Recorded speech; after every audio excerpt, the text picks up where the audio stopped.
Today can be termed as a historic day because for the first time ever, the Supreme Court has put the sedition law on hold. जो देशद्रोह का जो कानून है उस पे एक रोक लगाते हुए सुप्रीम कोर्ट ने ये कहा है कि इस कानून के तहत अब और किसी केस को रजिस्टर ना किया जाए जब तक कि द सेंट्रल गवर्नमेंट री एग्जामिन्स दिस प्रोविजन, जब तक कि केंद्रीय सरकार जो है वो इस जो प्रोविजन है जो सेडिशन का, देशद्रोह का, उसको री एग्जामिन नहीं करती है. One of the few politicians who has sedition against him, and he's a Congress leader, Hardik Patel, a leader from Gujarat, very famous for his patidar agitation. Hardik, बहुत शुक्रिया आपका प्रिंट से बात करने के लिए. Thank you so much for taking out time. सबसे पहले हार्दिक, आप हमें ये बताएं कि आप पे क्या केस चल रहा है and what is it all about, किस बारे में है, आप खुद ही बताएं. देखिए 2015 में जब पाटीदार रिजर्वेशन एजिटेशन हुआ था, उस टाइम ये मांगे थी कि पाटीदार समाज को रिजर्वेशन मिलना चाहिए और उसी पे एक बहुत बड़ा आंदोलन हुआ पूरे प्रदेश में और हजारों लोग, लाखों लोग इस मूवमेंट के साथ जुड़े.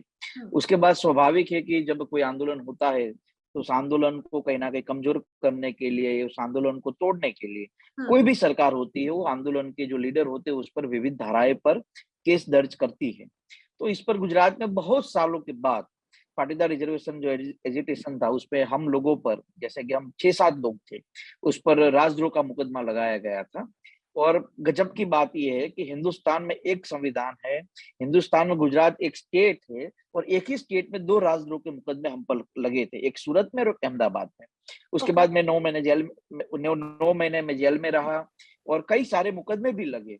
और उसके बाद 2 बार, यानी कि सूरत सेंट्रल जेल में मैं 9 महीने रहा, मेरे कई साथी 3-4 महीने भी रहे. तो रिजर्वेशन को समाज के लिए लागू करवाना या समाज के आने वाली पीढ़ी के लिए कुछ मूवमेंट करना, और उस मूवमेंट में ये राजद्रोह सेडिशन का केस लगना, ये गजब बात थी, क्योंकि गुजरात में बहुत सालों के बाद ये हुआ था. सवाल ये है कि जो रिजर्वेशन मूवमेंट में सेडिशन का मामला कैसे, तो उसमें 2 चीजें थी कि अहमदाबाद की एक रैली में हमने कहा कि अगर सरकार हमारी बात नहीं सुनेगी तो हम भगत सिंह के मार्गों पर आंदोलन चलाएंगे. तो भगत सिंह का एक कोट करके सेडिशन लगा था कि भगत सिंह ने भी अंग्रेजों के जमाने में आंदोलन किया था और उसने भी बड़े पैमाने पर लोगों में क्रांति जगाई थी, इसलिए भगत सिंह पर भी सेडिशन लगा. तो चलो हार्दिक पर भी लगा दिया जाए, हार्दिक के साथियों पर भी लगा दिया जाए. सूरत का एक मामला था जिसमें हमारे कुछ साथी आत्महत्या करने की जिद पर अड़े थे, तो हमने जाके कहा कि भाई आत्महत्या तुम क्यों करोगे, तुमको जो परेशानी करता है तुम उसके सामने लड़ो, उनके सामने तुम क्रांति की शुरुआत करो. तो इस कोर्ट को लेकर एक सूरत में सेडिशन लगा था. तो ऐसे 2 सेडिशन हम पर लगाए गए थे. संघर्ष चल रहा है, उसमें कोर्ट में भी अभी मामला चल रहा है, पता नहीं कब तक चलेगा. लेकिन गजब बात यह है कि 4-4, 5-5 हजार पन्नों की चार्जशीट की गई थी, हजारों लोगों को उसमें साक्षी बनाया गया था. लेकिन हकीकत यह है कि कोई भी संविधान जो हमारा कहता है कि हर किसी को बोलने का अधिकार है, हर किसी को सरकार की किसी नीति का विरोध करने का अधिकार है, तो फिर मेरा यह मानना है कि कानून हमें जरूर न्याय देगा. तो सेडिशन के मामले में हम पूरी ईमानदारी से कानूनी प्रक्रिया में अभी केस लड़ रहे हैं.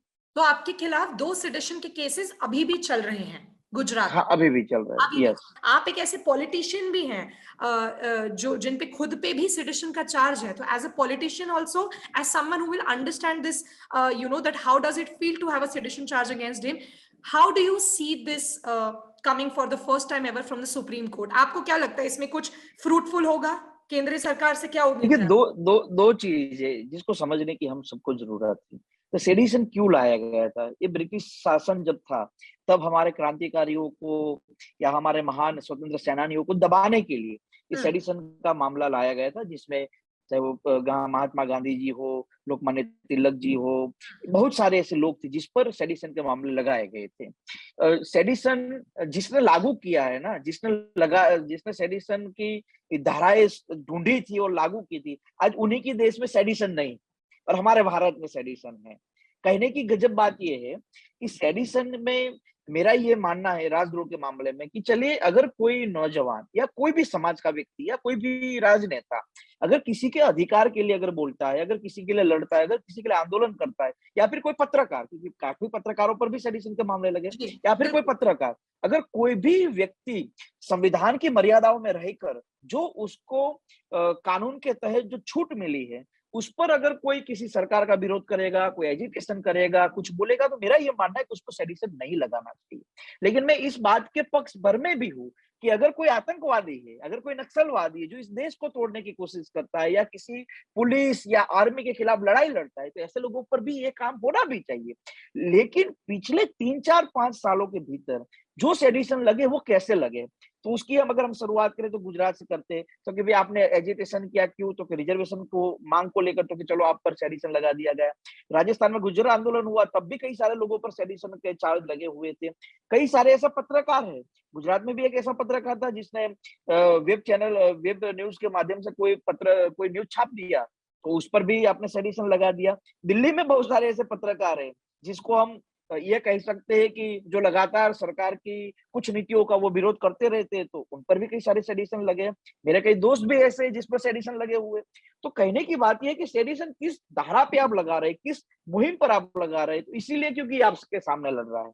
मैं ये भी मान सकता हूँ कि अगर कोई आंदोलन कर रहा है तो आंदोलनकारी का धर्म है या उसका कर्म है कि वो अपनी बात सरकार के सामने रखे, और सरकार की भी शायद ये कर्म होगा या धर्म होगा कि वो आंदोलन को दबाए, उसको कहीं ना कहीं तोड़ने की कोशिश करे। तो सेडिशन के मामले में आज सुप्रीम कोर्ट ने जो फैसला किया है, मैं आशा रखता हूँ कि इस मामले में जो 3-4 हजार लोग जो सेडिशन के मामले में जेल में बंद या किसी पर केस लगे, तो कहीं ना कहीं उनको राहत मिलनी चाहिए और सेडिशन के मामले हटाने चाहिए।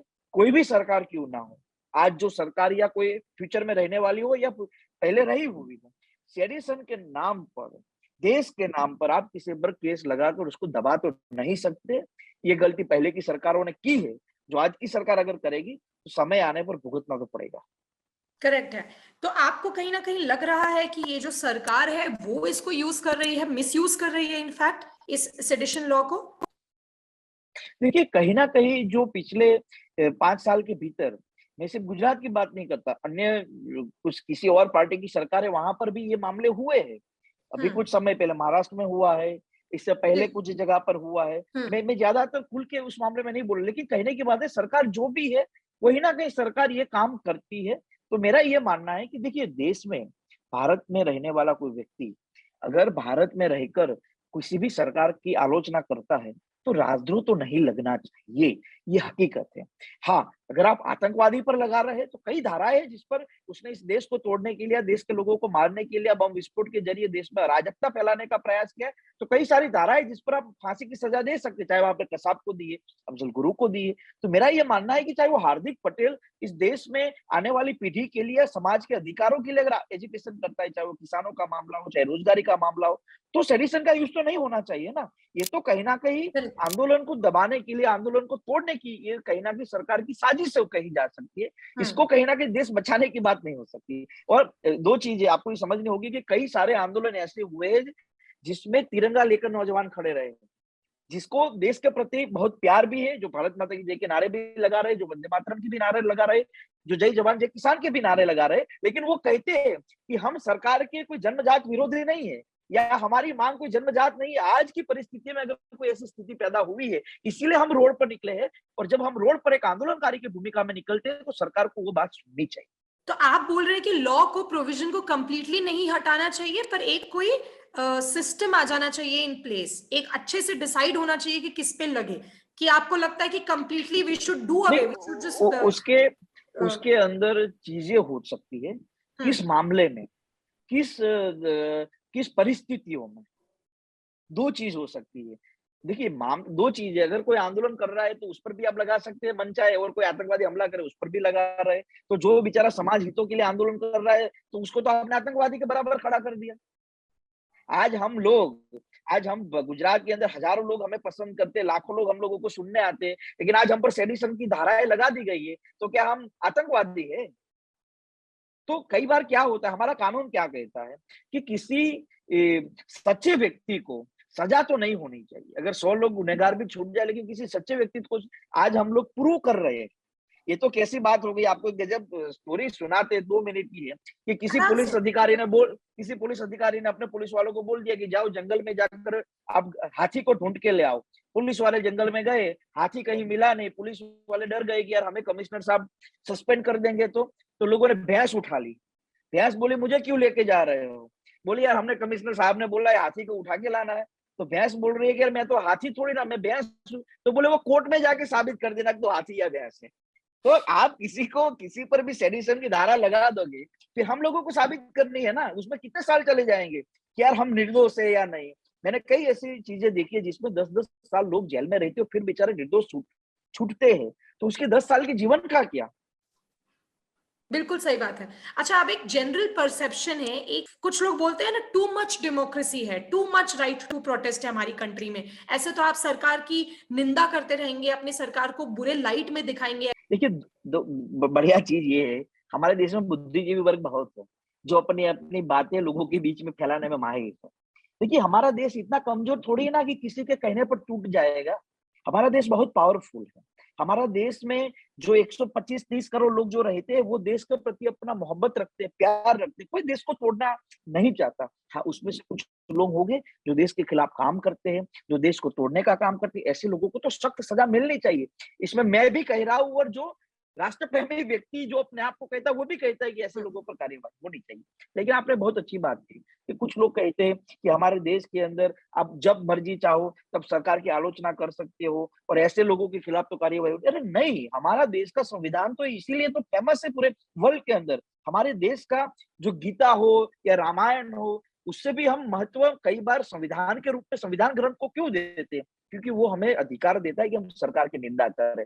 और आप और हम समझ सकते हैं कि जब पापा हमें चॉकलेट नहीं देते हैं तो हम पापा से भी लड़ते हैं, पापा से भी सवाल करते हैं। तो अगर हम पापा से सवाल कर सकते हैं, तो ये तो देश की सरकार है। अगर वो कुछ गलत कर रही है, अगर वो किसी राइट वे पर नहीं चल रही, तो उसको सवाल करना चाहिए, उससे बात करनी चाहिए। और अगर आप सेडिशन सिर्फ सरकार की आलोचना पर ही लगा दोगे ना, तो सारे पत्रकारों पर लग जाएगा। हर दिन 7 बजे सब, कई लोग सरकार की आलोचना करते हैं, कई लोग सरकार को प्यार दिखाते हैं। तो फिर कल जाके तो हर कोई सरकार से प्यार करना शुरू कर देगा, कोई आलोचना ही नहीं करेगा। क्योंकि हमारा देश में ये कहा जाता है कि जितनी सरकार पावरफुल, इतना विपक्ष भी पावरफुल होना चाहिए, तभी संविधान के आधार पर लोकतंत्र चल सकता है। और मेरा ये मानना है कि सरकार की आलोचना होनी चाहिए, संविधान के दायरे में होनी चाहिए, पूरी आक्रामकता से होनी चाहिए। लेकिन साथ ही साथ अगर देश में कोई आतंकवादी आता है, अगर देश के कुछ जंगलों में कोई नक्सलवादी बैठकर इस देश को तोड़ने की कोशिश करता है, तो ऐसे लोगों पर कार्रवाई होनी ही चाहिए। देखिए, देश में आकर कोई बम विस्फोट कर देगा, तो हम थोड़ी ये कहते कि उसको बचा लो, नहीं, उस पर तो फांसी की सजा नहीं, उसको जर-जहर आप मार दीजिए ना, उस पर सेडिशन लगाइए, उसको जो धारा लगानी लगाइए। लेकिन देश में के भीतर अगर कोई नौजवान हाथ में तिरंगा लेकर अपने समाज या अपने राज्य या अपने नौजवान साथियों के लिए कोई अधिकार मांगने निकलता है, तो उस पर तो सेडिशन नहीं लगना चाहिए। क्योंकि आज हर एक नौजवान गांधी को भी मानता है, सरदार पटेल जी को मानता है, भगत सिंह को मानता है, सुभाष चंद्र बोस को मानता है। जो महिला है, जो अपने परिवार के साथ साथ अपनी सुरक्षा के लिए अगर किसी से लड़ जाएगी, तो वो रानी लक्ष्मीबाई को भी मानती है। तो क्या उस पर सेडिशन थोड़ी हम लगा सकते हैं? सही है। आपकी पार्टी आपको कंप्लीटली सपोर्ट करती है। मुझ पर 32 केस है, इसमें 2 सेडिशन के मामले हैं। मुझे 2 साल की सजा मिली थी, जिस पर मुझे सुप्रीम कोर्ट ने भी राहत दी है। मुझ पर कई सारे, मैं 9 महीने जेल में रहा हूँ, मैं 6 महीने गुजरात बाहर रहा हूँ। मैंने कभी अपेक्षा ही नहीं रखी, क्योंकि मैंने अपने 7 साल के सामाजिक और राजनीतिक जीवन में अगर कुछ पाया है तो जनता का प्यार पाया है। और जब जनता का आपको मिलता है, तो निश्चित रूप से आप किसी भी कठिन मार्ग पर चलोगे तो उसमें सफल हो पाओगे। बात रही हमारी पार्टी की, तो कहीं पर प्यार मिला भी है, कहीं सपोर्ट भी मिला है और कहीं नहीं पर मिला। लेकिन उसकी क्या फरियाद नहीं होती कि इसने मुझे सहयोग नहीं दिया। अगर ये फरियादें करने चले जाएंगे, तो हर एक परिवार में हर दिन पति पत्नी के बीच फरियादें मिलती रहेगी। नहीं, दिल्ली में कई सारे ऐसे लॉयर हैं जिसने मुझे सपोर्ट किया है। ऐसे मैं भले ही आज पार्टी में हूँ या मेरा कोई भी पॉलिटिकल स्टैंड भी हो सकते हैं, लेकिन मैं नाम नहीं लूंगा, लेकिन बहुत सारे जो सीनियर एडवोकेट कहे जाते हैं जो दिल्ली के भीतर, जो मेरी कांग्रेस पार्टी के भी है, उन्होंने मुझे हर वक्त पॉलिटिकल सहयोग दिया है, चाहे वो कानूनी सहयोग हो, चाहे पॉलिटिकल सहयोग हो। तो ऐसे लोगों का ऋण हम अदा कर नहीं सकते, लेकिन जरूरत पड़ी तो जरूर उन लोगों का ऋण अदा करेंगे। मैं नाम में इसलिए नहीं पढ़ता क्योंकि पब्लिकली नाम लेना अच्छा नहीं रहेगा, लेकिन हमारे पार्टी के जितने भी सीनियर एडवोकेट है, उन्होंने मुझे बहुत ईमानदारी से सहयोग किया। प्रियंका जी ने भी मुझे सहयोग किया है। 1-2 बार उन्होंने 1-2 केस में मामले में मुझे प्रियंका जी ने बिल्कुल सहयोग किया। अब पूरी पार्टी आ गई, प्रियंका जी आ गई, यानी कि पार्टी आ गई। पार्टी आ गई, ऑफ कोर्स। तो मुझे एक बात बताइए हार्दिक, कभी कभार आपको थोड़ी सी कहीं ना कहीं ऐसे आप उनसे भी क्या लड़ जाते हैं विद इन कांग्रेस? क्योंकि कांग्रेस के टाइम पे भी सेडिशन आज तो नहीं आया है, सेडिशन तो ब्रिटिश के जमाने से है, बीजेपी से पहले कांग्रेस भी रही है for the longest time in our country as the ruling party. आपको कभी हिपोक्रेसी लगती है कभी कि अरे आपने क्यों नहीं हटाया, आपने क्यों नहीं चैलेंज किया, आपको भी तो, आपके पास भी तो मौका था सेडिशन हटाने का। मैं 28 साल का हूँ अभी, और मैंने पॉलिटिकल पार्टी ज्वाइन किया 4 साल हुए। मेरे अपने सामाजिक और राजनीतिक जीवन में 7 साल में मैंने बहुत कुछ सीखा है और देखा भी है। लेकिन निश्चित रूप से 2019 के लोकसभा चुनाव में सेडिशन के मामले में कांग्रेस पार्टी ने अपने मैनिफेस्टो में भी ये बात रखी थी कि सेडिशन के वो लेकर कहीं ना कहीं एक विचारणा होनी चाहिए, और कांग्रेस ने कहा था कि हम सेडिशन को नाबूद करेंगे। उस टाइम बहुत सारे लोगों ने कहा कि देखो ये तो देश विरोधी बात कर रहे हैं, कई लोगों ने क्रिटिसाइज किया था, कई लोगों ने इस पर आरोप प्रत्यारोप किए थे। लेकिन फिलहाल अगर हम बात करें कि हमारी सुप्रीम कोर्ट इस मामले में अगर अपना स्टैंड ले रही है, तो मेरा यह मानना है कि सुप्रीम कोर्ट से बड़ी कोई ताकत नहीं है, सुप्रीम कोर्ट से बड़ा कोई वर्डिक्ट नहीं हो सकता। सुप्रीम कोर्ट निश्चित रूप से एक अच्छा फैसला लेगी ताकि आने वाले दिनों में हमारे लोकतंत्र को और ज्यादा मजबूत बनाया जा सके। आपको सेंट्रल से उम्मीद है उनको पहले रिव्यू करना है प्रोविजन, उसके बाद सुप्रीम कोर्ट फैसला लेगी? फिलहाल अभी देखिए, केंद्र सरकार को रिव्यू दो करना है। चीजें केंद्र सरकार भी अगर ये चाहती है कि इस देश का लोकतंत्र और ज्यादा मजबूत बनाया जा सके, अगर केंद्र सरकार ये समझती है कि इस देश के लोकतंत्र में उन नौजवान, क्योंकि नवनिर्माण जब आंदोलन हुआ, आज जितनी भी टॉप लीडरशिप है हर स्टेट की, वो जेपी आंदोलन से निकली हुई मूवमेंट है। और उस टाइम भी जेपी आंदोलन के वक्त वो आंदोलन किए, आंदोलन में उन्हें कुछ भुगता होगा, उन्होंने कुछ देखा होगा, और उस लीडरशिप से आज वो देश की टॉप लीडरशिप में आकर बैठी है।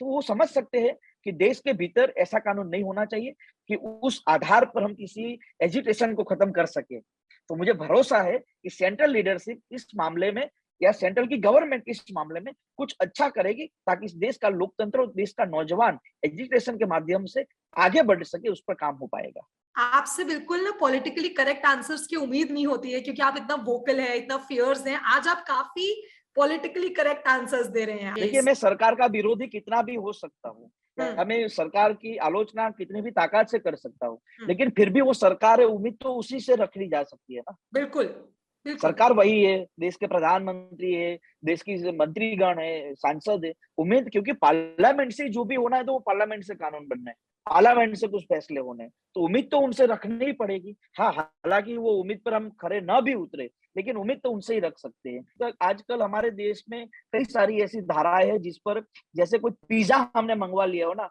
उतनी फास्ट किसी पर भी लगा सकते हैं। चाहे वो बलात्कार का मामला हो, किसी पर भी जितना फास्ट चाहे हम मन मर्जी लगा सकते हैं। 307 की धारा हम जिस पर चाहे मन मर्जी लगा सकते हैं। लूट की धारा हम किसी पर भी लगा सकते हैं, और इतनी ही स्पीड में हम सेडिशन और रुपये की धारा भी लगा देते हैं। आजकल हमारे देश में कानून व्यवस्था पर कहीं ना कहीं बड़े सवाल पैदा हुए हैं। आप यूपी की बात कीजिए, चाहे गुजरात की बात कीजिए, महाराष्ट्र, पूरे देश की बात कीजिए, हर कहीं ना कहीं हमारे पुलिस तंत्र पर सवाल उठे हैं। हमारे पुलिस तंत्र पर उसको कटघरे में खड़ा करने का मौका हर किसी को मिला है कि यार इस पुलिस वाले ने ये किया, इस पुलिस स्टेशन में ये हुआ, इस राज्य के पुलिस ने ये किया। तो कानून व्यवस्था पर बहुत पैमाने पे सवाल हुए हैं। मैंने कई जगह ये भी देखा कि जिस सच में किसी गर्ल्स के साथ बलात्कार होता है, उसकी एफआईआर नहीं ली जा सकती। अगर किसी ने नहीं भी किया तो उस पर बलात्कार की एफआईआर हो जाती है। तो क्यों हो रहा है? तो बड़े पैमाने पर इस पर स्ट्रक्चर नए स्तर से तैयार करना पड़ेगा, अगर हम लोकतंत्र को बचाना और उसमें खास तौर पर कानून व्यवस्था को बचाना चाहते हैं, या पुलिस पर हमारा भरोसा कायम रखना चाहते हैं। देखिए, दो चीज है, अगर कोई दो भाई लड़ते हैं ना, फिर भी वो कहते हैं कि जा, तू मेरा बात नहीं सुनेगा, मैं न्याय तंत्र के पास जाऊंगा, मैं पुलिस के पास जाऊंगा। तो हमने हमारे भाइयों से भी बड़ा होद्दा हमने पुलिस को दे रखा है, हमने कानून व्यवस्था को दे रखा है। तो कानून व्यवस्था से जो उम्मीद होनी चाहिए, उस पर कहीं ना कहीं ये उम्मीद ना उम्मीद हुई है, क्योंकि मैंने नजदीक से देखा है, मुझ पर 32 केस है। जी, आप पे सेडिशन के अलावा और भी कौन से केसेस हैं? कुछ रायोटिंग्स के मामले लगा दिए गए हैं, कुछ ऐसे केस है जिस पर हमने बिना परमिशन कोई जनसभा कर दी हो, ऐसे मामले हैं। कई ऐसे मामले हैं कि हमने परमिशन भी ले ली है, लेकिन वो 10 बजे से पहले लाउड स्पीकर बंद करना पड़ता है, और उसमें शायद 10-15 मिनट और ज्यादा हो गया। ऐसे भी मामले लगे हुए हैं। जिस केस में हम है भी नहीं, ऐसे भी मामले लगाए गए हैं। तो होती है कई बार परिस्थितियां ऐसी, क्योंकि आप जब सामने वेव पे लड़ते हैं, तो वो वे की ओर से कुछ ऐसी ऐसी चीजें होती है। कोई अफसोस नहीं, मैंने वो बात कही कि एक गुरु और एक शिष्य दोनों हर दिन सूर्य को जल चढ़ाने जाते थे। नदी के किनारे पर वो खड़े रहते थे, तो एक बिच्छू आके डंक मार देता था, काट देता था। तो गुरुजी बहुत अच्छे आदमी थे, वो बिच्छू को लेकर साइड में रख देते थे। 2-3 बार ऐसा हुआ, लेकिन शिष्य मेरे जैसा था, बोले गुरुजी ये हर दिन बिच्छू आके डंक मार देता है या काट देता है, तो आप क्यों उसको मार नहीं देते? तो गुरु ने एक अच्छी बात कही कि देखिए उसको डंक मारना वो उसका कर्म है और उसको बचाना मेरा धर्म। क्या बात है। तो आप इसमें क्या है, आप इसमें क्या है, वो शिष्य हैं आप? और बिच्छू कौन है? मैं मुझे बहुत इंटरेस्ट आ रहा है जानने में, बिच्छू कौन है? देखिए आंदोलनकारी बिच्छू हो सकता है, और जो अच्छा। गुरु होता है, देखिए गुरु होता है वो शायद आप सरकार मान लीजिए, क्योंकि आंदोलनकारी का काम है कि वो आंदोलन करता रहे। और गुरु, जो गुरु सरकार है उसका काम ये भी हो सकता है या उसको बचा भी ले या उसको डरा भी दे। ठीक है। अच्छा, एक हार्दिक बस आखिरी मुझे बताइए कि अब आप क्या सेडिशन पे आप पे जब लगता है तो पुलिस भी कुछ एक्स्ट्रा ब्रूटल होती है क्या? आप जेल में इतना समय रहे हैं, आपके साथ कोई टॉर्चर हुआ है, फिजिकली आपको परेशान नहीं किया नहीं हो? नहीं नहीं नहीं, नहीं, देखिए इतने भी कमजोर नहीं है परेशान। हम, इतने अच्छा। भी कमजोर नहीं है। नहीं तो और जेल हमने में तो क्या कोई कर लेंगे? देखिए हमारे साथ कौन था, हम लोग किसी बलात्कार केस में तो नहीं गए ना, हम्म।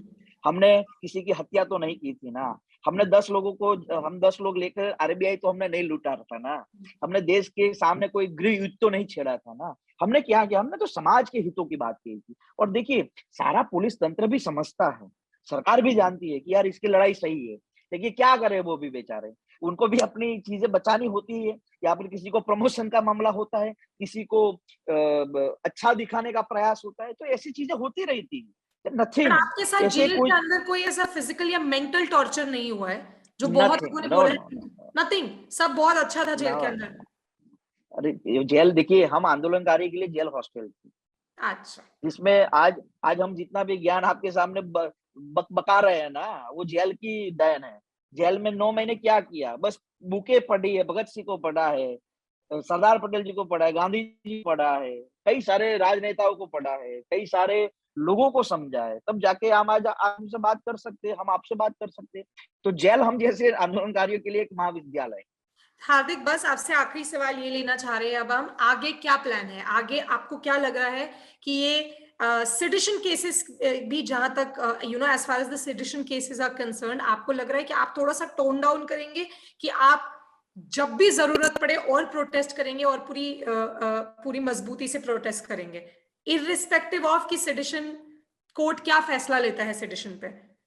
देखिए दो चीज है, मेरा रोल मेरे गुजरात के लिए बहुत इंपॉर्टेंट है, और मैं चाहता हूँ कि मैं आने वाले दिनों में गुजरात के लिए जब भी जरूरत पड़े, जब भी आवश्यकता हो, तो चाहे वो मैं रोड पर हो, चाहे मैं असेंबली में हो, चाहे पार्लियामेंट में, मैं अपने लोगों के लिए मजबूती से आवाज बनता रहूं। और देखिए आंदोलन बार बार नहीं होते, आंदोलन एक बार होता है, फिर आंदोलन आप लगातार करते रहेंगे तो उसका मतलब आपको एक ऐसी इमेज हो जाएगी कि देखो ये हर दिन हल्ला ही करता रहता है। हम हल्ला करने के लिए नहीं पैदा हुए, हम कुछ एक इम्प्लीमेंट करवाना चाहते हैं कि जहां पर हर एक व्यक्ति के समृद्धि की बात हो सके। आपने या किसी भी पत्रकार ने आज तक इस बात को समझने का प्रयास नहीं किया कि हमारा आंदोलन क्यों हुआ था और आंदोलन के बाद क्या क्या समाज को मिला। आज आपको ये बताते हुए मुझे गर्व होता है कि हमारे आंदोलन के कारण 10% रिजर्वेशन जो ओबीसी लागू हुआ, वो गुजरात के आंदोलन के कारण लागू हुआ था। पूरे देश के गरीब सवर्णों को वो आंदोलन का लाभ मिला। हमारे गुजरात में 2 हमने बड़ी ऐसी योजनाएं लागू करवाई, जिसमें बिन आरक्षित वर्गों के लिए बड़ी एक योजना थी, एक 1,000 करोड़ की युवा स्वावलंबन योजना लागू कराई। तो हम बिना सत्ता में, बिना पद, अगर गुजरात के नौजवानों के लिए अगर कुछ अच्छा कर सकते हैं, गुजरात के गरीब परिवारों के लिए कुछ अच्छा कर सकते हैं, तो अगर फ्यूचर में जनता के आशीर्वाद से जब हम असेंबली या पार्लियामेंट में बैठेंगे, तो निश्चित रूप से ऐसी योजनाएं लागू करवाएंगे, ऐसे कानून स्थापित करेंगे जहां हर एक परिवार की चिंता दूर हो सके, हर एक व्यक्ति के आंसू पोंछ सके। और उस मुहिम में हम आगे बढ़ रहे हैं। मुझे मेरे गुजरात के सर्वश्रेष्ठ भविष्य के लिए जो भी करना पड़ेगा वो आने वाले दिनों में हम करेंगे। आप यूथ लीडर हैं, आपकी उम्र अभी सिर्फ 28 साल है, वन ऑफ द यंगेस्ट आप पॉलिटिशियंस भी हैं हमारे देश के। तो आगे पॉलिटिकली क्या प्लान है? कांग्रेस के साथ ही लड़ेंगे? इलेक्शंस लड़ने वाले हैं, गुजरात में लड़ेंगे, गुजरात में इलेक्शंस है नेक्स्ट ईयर। आपने अभी बोला कि ये देखिए जब भी हम, हाँ। इसी साल चुनाव है, 6 महीने के बाद चुनाव होगा निश्चित रूप हाँ से। सॉरी, अभी तो चल चुनाव है। मैं पार्टी में हूँ, पार्टी में अभी काम कर रहा हूँ, लगातार लोगों के बीच जाता हूँ, हर दिन 400-500 किलोमीटर की यात्रा करता हूँ, लोगों के बीच जाके देश की परिस्थिति, क्योंकि जब कोई यंग लीडर होता है उसकी पहली शुरुआत ये नहीं होता कि मैं जाके सीधा मंत्री बन जाऊं। मैंने अपने 7 साल के जीवन में मैंने गुजरात की सामाजिक, राजनीतिक और भौगोलिक स्थिति को समझा है। गुजरात के 7,000 8,000 गाँव में मैं घूम चुका हूँ। वहां के हर एक व्यक्ति की हमारी टीम हर गाँव में मौजूद है। तो हमने 7 साल अपने जीवन के दिए हैं गुजरात को, और आने वाले 40 साल देने हैं अभी। लेकिन निश्चित रूप से अभी तो मैं यहाँ हूँ, जनता के आशीर्वाद से चुनाव भी लड़ूंगा। अच्छा, चुनाव आप लड़ रहे हैं इस साल? जो गुजरात में आप इस साल इलेक्शंस लड़ रहे हैं कांग्रेस की तरफ से? ये बिल्कुल पक्का, लड़ेंगे। ये 2 साल की जो सजा थी मुझ पर, जिसमें सुप्रीम कोर्ट ने मुझे रोक दे दी है, जिसके कारण अब मैं चुनाव लड़ सकता हूँ। मैं अभी तक लड़ नहीं सकता था। हाँ। मेरे पिछले 4 साल बिना चुनाव गए हैं, लेकिन अब इस बार चुनाव लड़ेंगे। जनता के आशीर्वाद से गुजरात से चुनाव लड़ रहे हैं आप? चुनाव जरूर लड़ेंगे। अच्छा, किसकी तरफ से लड़ेंगे उसमें क्या? अभी तो मैं कांग्रेस में ही हूँ ना, तो ये सवाल आप क्यों कर रहे हैं? कांग्रेस से लड़ेंगे, क्योंकि बीच में आई थिंक आपने थोड़ा सा अपना ट्विटर से हटा लिया था कि कहीं से हटा लिया था, तो मुझे लगा कि शायद चर्चा तो ऐसी रहेगी, चर्चा तो चलती रहेगी, चर्चा तो चलती रहेगी। The today interview main point is Odisha.